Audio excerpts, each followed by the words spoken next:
Olá, meus queridos, minhas queridas, professor Wagner Bertolini.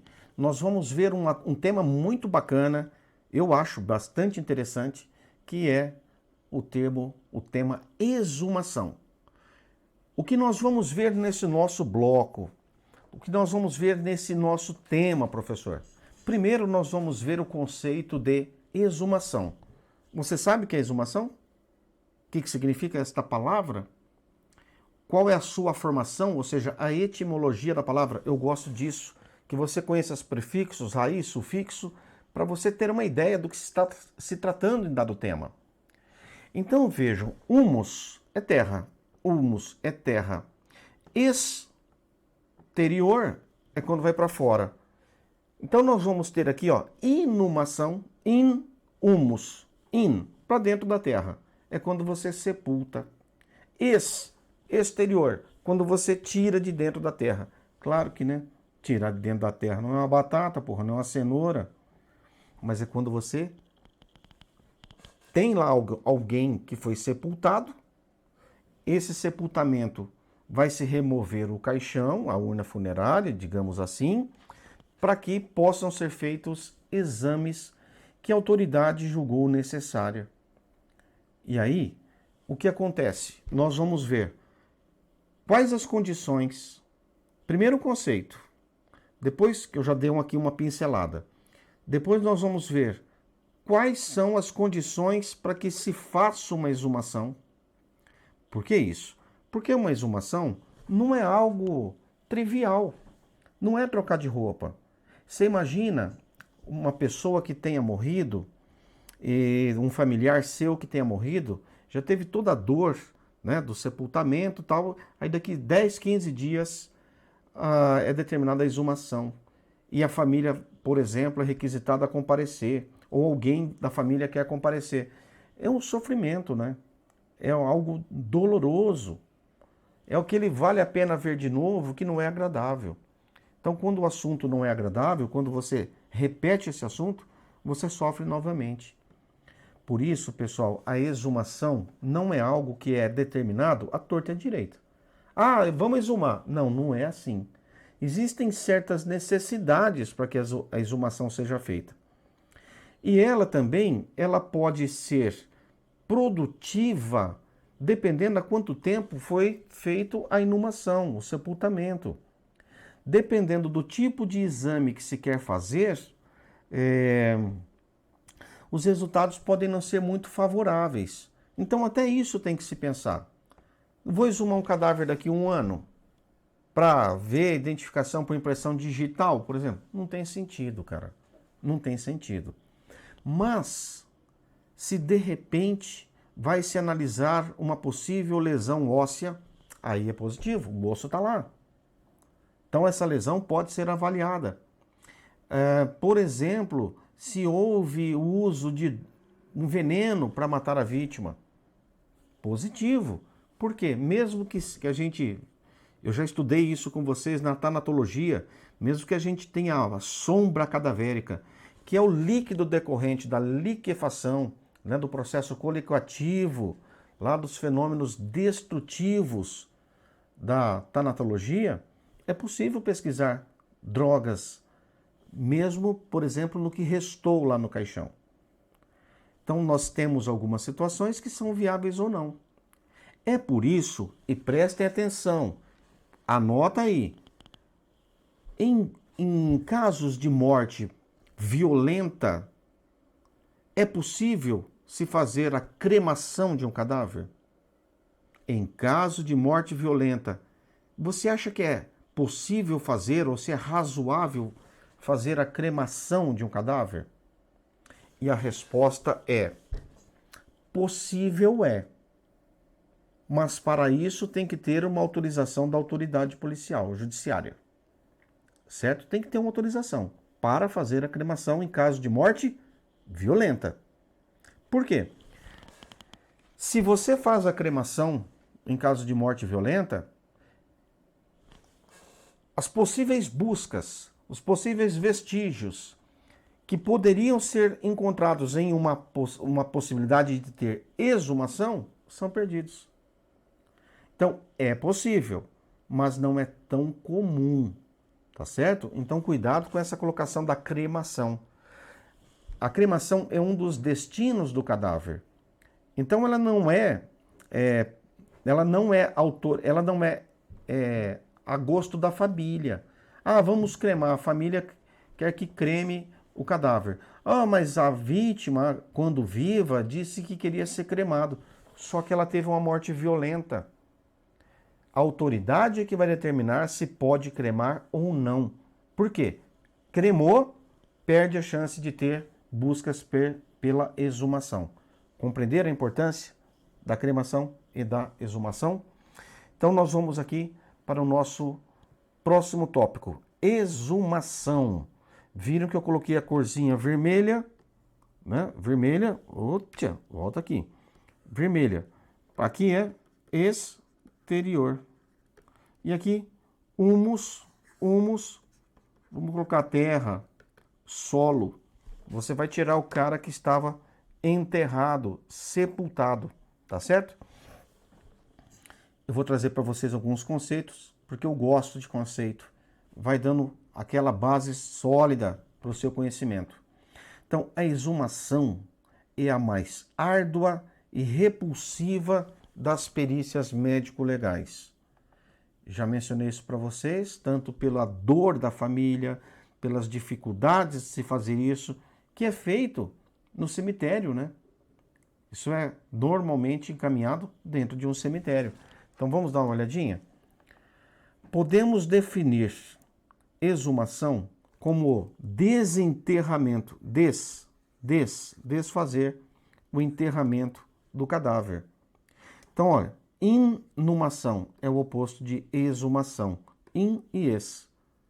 Então, ela é uma perícia médico-legal que acontece somente em casos essencialmente excepcionais.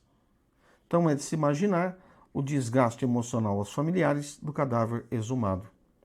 Então, a exumação só deve ser realizada quando atender aos requisitos de necessidade e pertinência. Então, quais são os requisitos? Necessidade e pertinência. Aqui não está escrito ou pertinência, é uma conjunção. Tem que ser as duas coisas, é um conjunto. Certo? Necessidade e pertinência. Então, a exumação será necessária somente quando não houver outro meio probatório. Então, ela vai ser necessária quando não tem outro meio probatório. Teve um caso aí da morte do personagem Louro José. Familiares estavam discutindo, pelo menos foi o que rolou na mídia, de que eles queriam que se fizesse a exumação porque achavam que ele havia sido envenenado. Certo? Mas existia uma outra prova. Existia, foi feita a perícia, foi feita a necropsia. E aí foi definido que não, pelo menos naquele momento, não seria necessário fazer a exumação. Mas vamos supor que um cadáver foi encontrado e aí foi sepultado, tá certo? Surge uma dúvida, surge uma possibilidade de morte, por exemplo, alguém fala assim, eu acho que ele pode ter sido envenenado por exemplo, insulina. Já aconteceram alguns casos de morte por insulina, que praticamente, né, a pessoa acha que foi morte natural. Pode acontecer, o Brasil é muito grande, existem muitas e muitas cidades sem Instituto Médico Legal. Pode não se ter esse exame feito de uma maneira muito precisa. Ele fala assim, mas será que foi envenenado? Surge essa dúvida. Então pode ser que isso, né, como não tem outro meio, isso é uma necessidade. Isso é a autoridade quem vai determinar. Então, olha, se nós tivermos outros meios para adquirir provas materiais para confirmar um fato, ela não será necessária. E se ela for suprida, né? No caso de a exumação ser suprida por outros meios, quais seriam esses meios? Análise de foto, exame de DNA de parentes consanguíneos, laudo da necropsia, laudo pericial do local do crime, oitiva de testemunhas e peritos. Então, se a gente tiver toda essa possibilidade de colher provas, não há necessidade da exumação. O que quer dizer a palavra pertinência? O que é pertinência? É o procedimento de exumação, ele é pertinente quando a sua execução servir para esclarecer um ponto muito importante no processo, que seja essencial. Então, se de repente você vai fazer um exame de uma exumação, para fazer um exame que não vai trazer nada que contribua muito para o processo investigatório, não é pertinente. Sabe? Ah, será que ele tinha cárie no dente molar e tal? Isso não é pertinente. Porque possivelmente um monte de gente pode ter cárie no mesmo dente. E não seria algo, digamos assim, que vai ser decisivo para a investigação. Agora, outros tipos de situações, outros tipos de vestígios ou de buscas podem tornar o processo pertinente, mas tem que ser essencial. Então, se ela trouxer apenas resultados secundários ou inúteis, ela não deve ser realizada. Então, quais casos que ela é realizada? A aplicação mais comum é no caso de investigação de paternidade após a morte. Quando? Olha, quando você faz a exumação para fazer o teste de paternidade? Quando você não tem ali parentes diretos que prove o vínculo genético. Então nós temos muitos casos em que o pai já foi sepultado, mas existem filhos dependentes que, a partir do exame de material genético desses descendentes, pode-se comprovar a paternidade. Não precisa fazer. Veja, não é necessário, não é pertinente se fazer a exumação numa situação dessa. Já foi questão de prova. Já foi questão de prova esse aspecto aqui, ó. Então, a investigação da maternidade, quando não existem parentes mais próximos do cadáver, como outros filhos, pai, mãe, irmãos, tios ou sobrinhos, ou mesmo esses, quando presentes, podem se recusar a fornecer o material para o exame de DNA. A pessoa não é obrigada a fornecer o material só porque é parente, seja descendente ou ascendente. Ela pode não fornecer. Beleza? Outra aplicação de exumação que é menos comum é no caso de surgir, por exemplo, suspeita de envenenamento, intoxicação ou outra causa-morte não levantada anteriormente. Mas e se a gente não conseguir outro meio probando? Aí ela pode ser decretada por ser pertinente, por necessidade. Então, olha, ainda menos comum é a suspeita de troca de cadáveres no enterro, quando do acidente com muitas vítimas. Isso acontecia antigamente, mas depois do advento do uso do DNA, esses erros de cadáveres trocados, eles praticamente chegaram a zero. A gente teve um comentário do pessoal que trabalhou no acidente da TAM, 200 e não vai chumbo de mortos, só teve um caso de troca de cadáver, mas que foi corrigido a tempo, muito rapidamente. Isso traz um sabor muito grande para os familiares. Mas com o advento do uso do DNA, né, da antropologia também, essa troca agora eu vejo como sendo muito mais difícil. É impossível, professor? Impossível não é, mas é mais difícil. Então vamos dar uma olhada aqui, ó. Efetua-se exumação, que é do latim ex, para fora, humus, do solo, terra, mais sufocação, ação ou resultado da ação. É o ato de desenterrar um cadáver, de tirá-lo da sepultura, com a finalidade que se enquadra na lei. Quando? Se pretende trasladar os despojos de um morto para outro cemitério ou jazigo, ou quando em razão de ordem médico-legal. Professor, o que é esta exumação de restos cadavéricos? Olha, você já teve alguma pessoa na sua família que morreu e ele foi sepultado, então ele ocupou o jazigo. Passado um tempo, existe uma previsão legal para isso, normalmente 3 anos pós-sepultamento, é o que a gente chama de exumação administrativa. Porque pode-se remover os despojos ou despojos, né? Aí a partir de 5 anos, para que se libere aquele túmulo, né? Para que se libere aquele jazigo. Os ossos não ficam ali para sempre. Eles podem ser removidos para liberar, digamos assim, espaço para os familiares que vão ser enterrados no mesmo túmulo, né? Então, no caso de adulto, só pode ser realizado 5 anos após o sepultamento, e se for crianças, 3 anos. Então eu falei que o mínimo seria 3 anos para criança, 5 anos para adultos. Então o que diz o Código Sanitário, né? Ele, no artigo 542, poderão ser exumados no fim de 5 anos os despojos de adultos falecidos de doença não infecciosa. No fim de 3 anos, os menores de idade. As crianças. Esses prazos podem variar conforme as condições químicas e geológicas do terreno. Por isso, não são prazos estanques. Olha, necessariamente 5 anos. Por volta de 3 anos para criança, por volta de 5 anos para adultos. Artigo 543. A transladação total dos despojos de um cemitério só poderá ser feita após 5 anos da última inumação e com as precauções que a ciência aconselhar. Então, não é só lá recolher o cadáver ou não. Pessoal, existem crimes com cadáveres, né? Só para ressaltar aqui, fazer um hiatozinho na nossa aula, né?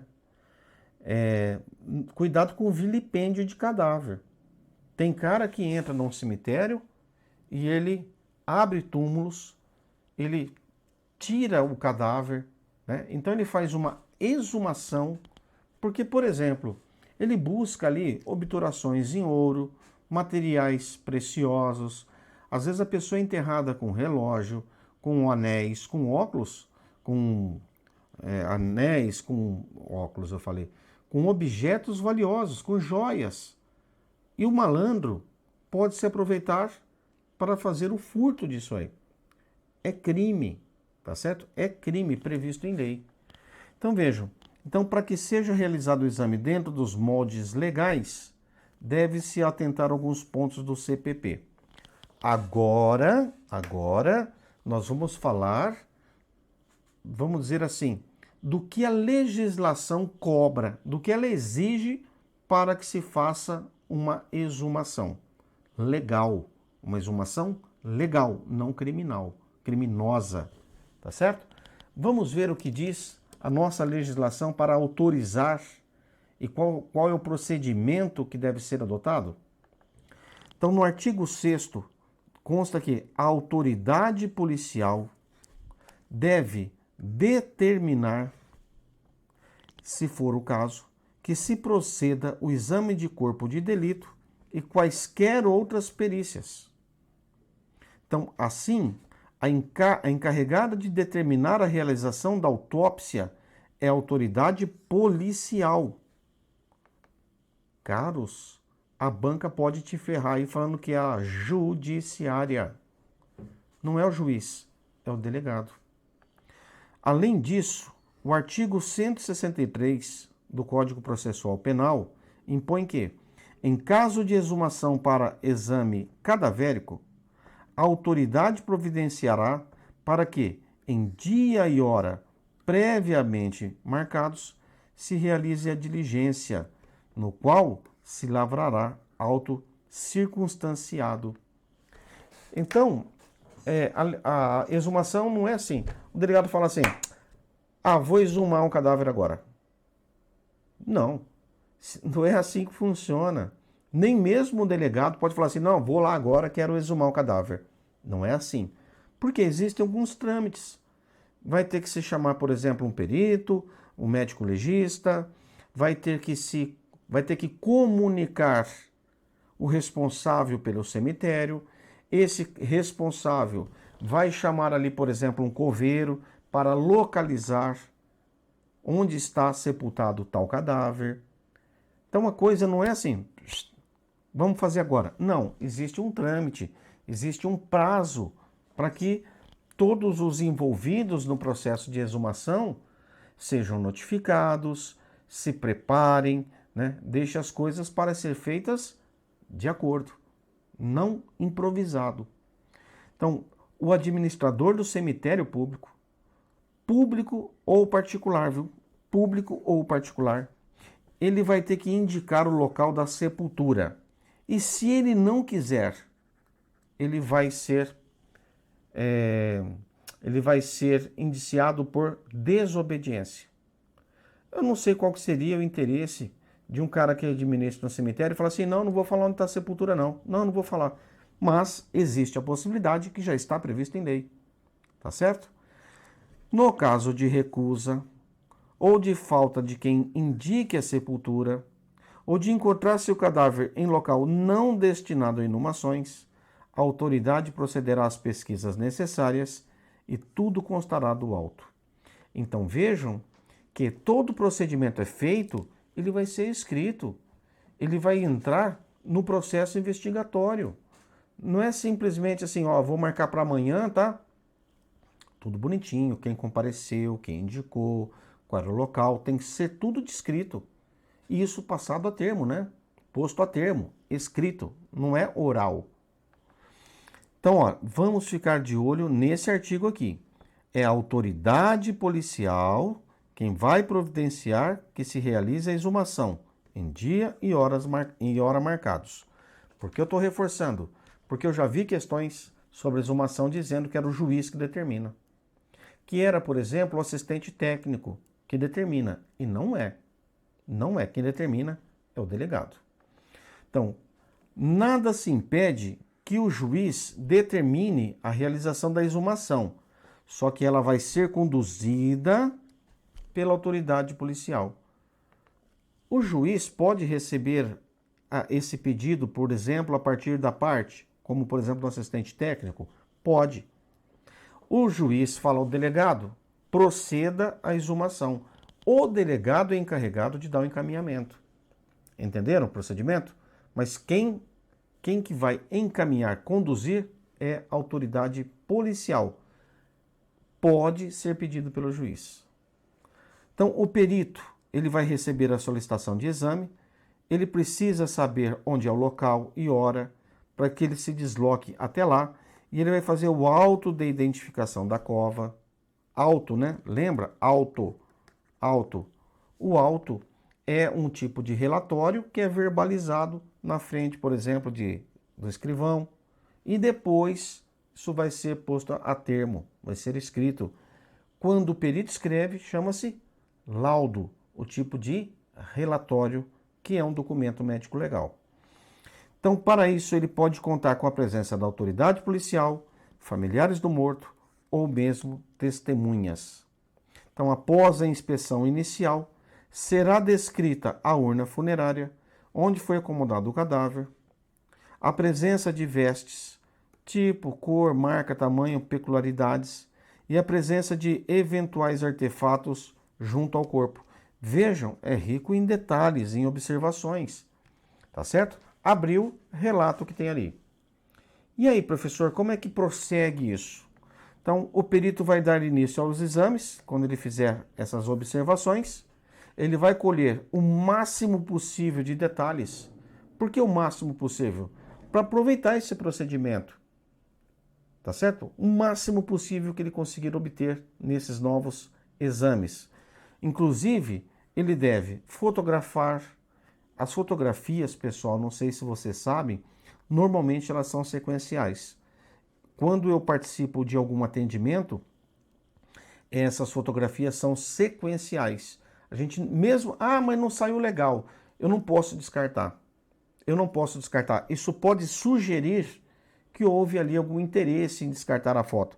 Às vezes eu mesmo já fotografei em local, saiu aí o meu pé, saiu meu tênis, minha calça, tá lá, tá arquivado, registrado junto à Secretaria de Segurança Pública de São Paulo, no Instituto de Criminalística. Então, o procedimento vai ser fotografado em todas as suas etapas, de acordo com a solicitação do perito, para que fique perfeitamente identificável o cadáver. Não se pode esquecer de descrever os detalhes da sepultura, do caixão, das vestes. Uma vez certificado que realmente se trata do cadáver que se propõe a perícia, aí sim, não tendo dúvidas, você tem que ter a certeza que é o cadáver. Pode acontecer do coveiro ou responsável pelo cemitério errar a sepultura. Pode acontecer. Aí, essa descrição já vai depois falar assim, poxa, não é compatível com o que a gente tinha. Essa não foi a roupa com que ele foi inumado. Entenderam? Então aqui é para evitar que se façam exames e um cadáver errado. É raro, mas pode acontecer. E aí vai se atestar o grau de putrefação. Por quê? Porque futuramente, num processo, a defesa, ou melhor, a defesa de um réu pode falar assim, ah, mas por que não fez tal exame? Olha, deveria ter feito tal exame. Então houve uma falta de prova ou do meu contraditório foi prejudicado. Não, olha, aqui foi descrito, o perito descreveu a situação de putrefação e que não era mais possível fazer o exame que o senhor menciona. Então é para evitar futuros questionamentos, inclusive. Então o corpo será descrito no conjunto e em suas partes, com revisão das cavidades craniana e tóraco-abdominal. E na sequência serão analisados os aspectos levantados na solicitação do exame. Então, moçada, geralmente o que se faz? Fez a exumação. Para evitar nova possibilidade de exumação, a gente já pode fazer o seguinte, coleta o material biológico desse cara e deixa arquivado. Então, nos casos de exumação para fins de paternidade, pode-se recolher o material, e deve-se, né, recolher o material genético do morto. Então, essas amostras de DNA, geralmente na medula dos ossos mais longos, como fêmur, tíbia e una, e também pode ser usado o DNA de ossadas, cartilagem, unha ou cabelo. Dentes também, né? O dente é uma proteção muito resistente à manutenção do DNA, sem que ele sofra deterioração, sem que ele sofra decomposição. Por isso, a odontologia ela é muito importante na identificação criminal, ela é muito importante dentro do ramo da segurança pública. É admirável o que se consegue fazer com um dente, por exemplo. A extração de material genético num corpo completamente carbonizado. O dente resiste, normalmente, às temperaturas altíssimas de um incêndio, de uma combustão. Então, realiza-se o trabalho independentemente da época de inumação. Pode ser a qualquer tempo, mas tem um detalhe, né? Quanto menor tempo de inumação, quanto mais recente foi decretada a exumação, né? Pouco tempo de inumação, aquele cadáver não se deteriorou completamente. Concorda? Que se tem um caso aí em que se suspeita de que tenha ocorrido um envenenamento, por exemplo, ou alguma prova que seja contundente, que não se consegue por outro meio, aí surge a necessidade e a pertinência. É claro que um cadáver com uma semana de inumação, ele vai estar muito mais, né, intacto do que um cadáver com 3 meses, do que um cadáver de 1 ano. Então, esse grau de putrefação interfere muito na qualidade e nos resultados que nós vamos ter. Então, ó, quanto menor o tempo de inumação, mais numerosos e exatos serão os subsídios que se colherão para melhores esclarecimentos à autoridade solicitante. Bom, nós vamos ter aqui vou trazer para vocês alguns comentários. As impressões digitais, e eu já mostrei isso nas minhas aulas de papiloscopia, de tanatologia, elas conseguem ser levantadas até o estágio colicoativo da putrefação.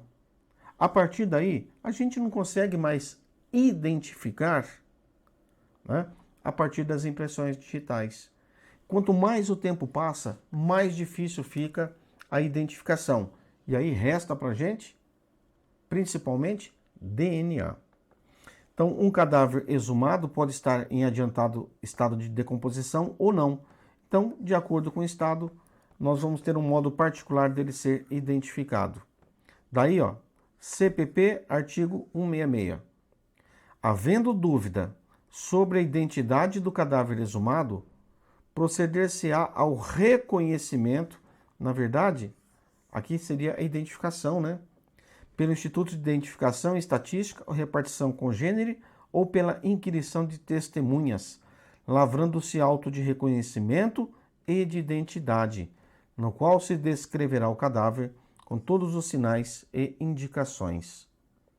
Em qualquer um desses casos, serão arrecadados e autenticados todos os objetos encontrados que possam ser úteis para a identificação do cadáver e não reconhecimento. Identificação. Algumas famílias fazem questão de sepultar o cadáver com alguns bens pessoais. E se esses bens são encontrados dentro da urna, né, funerária, lá do popular caixão, isso é um forte indício de que o cadáver realmente era da vítima que se pretendia exumar. Então, realizada a exumação sem a rigorosa observação dessas prescrições legais, constituirá o ato transgressão previsto na Lei das Contravenções Penais, artigo 67. Inumar ou exumar cadáver com infração das disposições legais. Pena, prisão simples de 1 mês a 1 ano, ou multa de 200 cruzeiros a 2.000 cruzeiros. Esse dinheiro já nem existe mais, gente. Esse papel moeda. Eu vou trazer um caso que aconteceu aqui na minha cidade, deixa eu ver quando foi. 2019, acho que foi algo assim. Então vamos ver aqui para vocês que é um caso que foi determinado a exumação. Então, após a autorização da Justiça, o corpo da menina Isabela Dominiciliano, de 1 ano, morta por suposto erro médico, possível erro médico, foi exumado nesta manhã no cemitério tal em Ribeirão Preto. Então, a Polícia Civil pediu autópsia de bebê morta por suposto erro médico antes do enterro. Beleza? Então, o corpo foi exumado. Os pais alegam que houve uma piora no quadro de saúde da menina após a indicação de um antibiótico em um hospital. Vejam, é um caso, né, que requer a exumação. Foi autorizado, por quê? Não dá mais para provar se houve o erro médico, às vezes só pelo prontuário. Às vezes a junta médica ou quem fez a avaliação do prontuário não conseguiu determinar. Porque o prontuário quem faz é o próprio médico. Ele é posse da vítima, mas prontuário é posse da vítima, mas quem faz é o médico e a unidade de saúde tem que arquivar, tem que armazenar. Então, meus queridos, viram que não é algo tão simples de ser feito, né? Não é algo tão...